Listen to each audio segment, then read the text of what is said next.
በዚህች ዓለም ላይ ስንኖር ሁሉንም ሰውና እያንዳንዱን ነገር መጠራጠር ከባድ ቢሆንም ግን ድንገት በመንገዳችን ላይ ከምናገኛቸው ሰዎች መጠንቀቅ አይከፋም። ምን ያክሎቻችንን አንድ የማናውቀው ሰው በመኪና ልሸኛችሁ ሲል ፈቃደኛ ሆነን የምንገባው?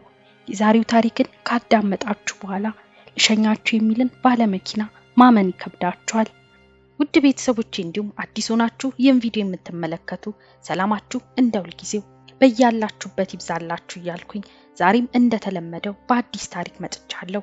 ይህን ቪዲዮ ተመልክታችሁ ስትጨርሱ በኮሜንት ላይ የተሰማችሁን ሐሳብ እንድታጋሩኝ ከወዲሁ እየጠየቅኩኝ ቪዲዮ ከተመቻችሁ ላይክ በማድረግ አዲስ የሚሆናችሁ ሰብስክራይብ እያደረጋችሁ ይህን ቻናል ተቀላቀሉ እያልኩ ወደ ታሪኩ ልለፍ።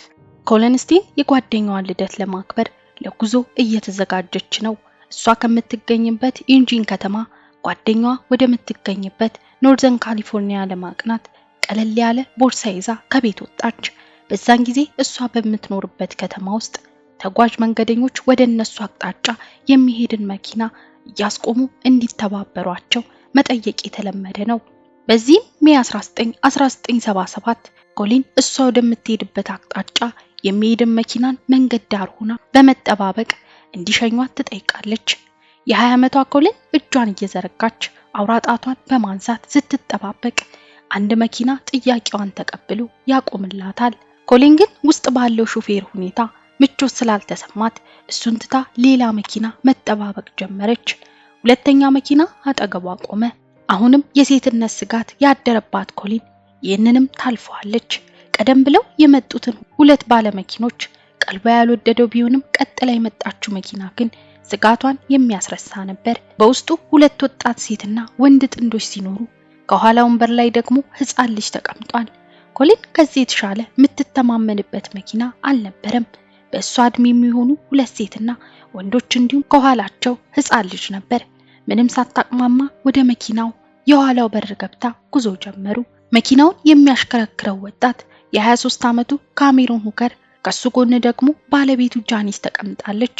ኮሊን ያልተረዳችው ግን ከኋላ የተቀመጠችው ሕፃን ልጅ የወጥመዱ አካል እንደነበረችና ጥንዶቹ የወጡት ደግሞ እርዳታ ለመስጠት ሳይሆን ለአደን ነበር። በመንገዳቸው ላይ ሶስት ወጣቶች በሳቅ የታጀበ ጨዋታ እየተጨዋወቱ መጓዛቸውን ቀጠሉ።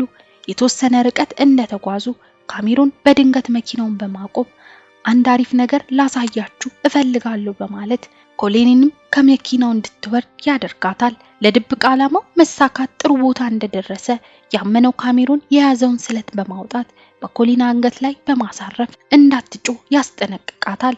ኮሊን ያልጠበቀችው ነገር ስለገጠማት በድንጋጤ ደርቃ ቀረች። ካሜሮን በፍጥነት አይኖቿን በጨርቅ ሸፈነው።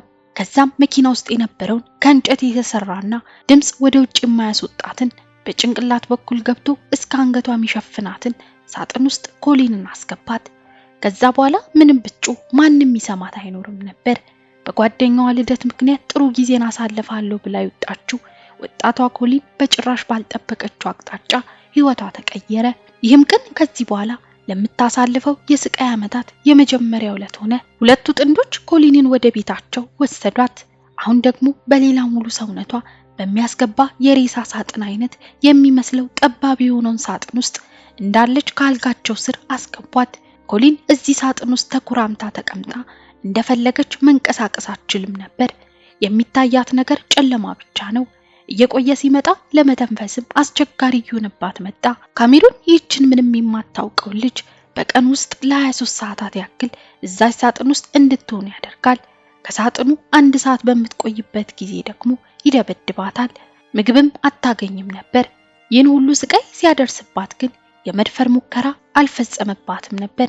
ምክንያቱም ባለቤቱ ጃኒስ ሁሌም አብራው ስለነበረች ይህንን እሷ ፊት ማድረግ አይችልም ነበር። ምን ፈልገው አስረው እንዳስቀመጧት ያልገባት ኮሊን ያላት አማራጭ በዝምታ ስቃዩን መቀበል ነበር። እስከዚህ ሰዓት ድረስ በእሷ ስም ቤተሰቦቿን ብር አልጠየቁም። ካሜሮንም አልደፈራትም። ታዲያ የሰው ልጅ እንዴት ሰውን በማሰቃየቱ ብቻ ደስታን ያገኛል?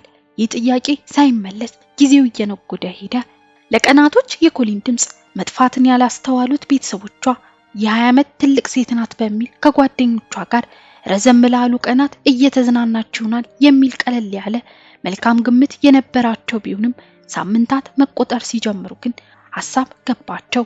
ልጃቸውን ሊያውቁ የሚችሉ ሰዎችን ሁሉ መጠየቅ ጀመሩ። አይቻለሁ የሚል ጓደኛም ሆነ ወዳጅ ግን ጠፋ።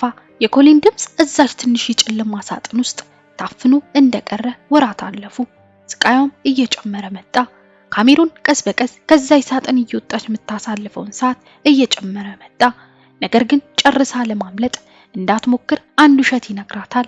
ኮሊን የታገተችው ዘ ካምፓኒ በተሰኘ ትልቅ የማፊያ ድርጅት አማካኝነት እንደሆነና እያንዳንዱን እንቅስቃሴ እንደሚከታተሉ በተጨማሪም ለማምለጥ የሚሞክርን ሰው መልሰው አድነው በመያዝ እነሱን ብቻ ሳይሆን ቤተሰቦቻቸውንም ጭምር እንደሚያጠፉ ይገልጽላታል። በረጅም ጊዜ ስቃይ በአካልም በአእምሮም በመንፈስም የተዳከመችው ኮሊን ያላትን ነገር እውነት አድርጋ ከመቀበል አማራጭ አልነበራትም።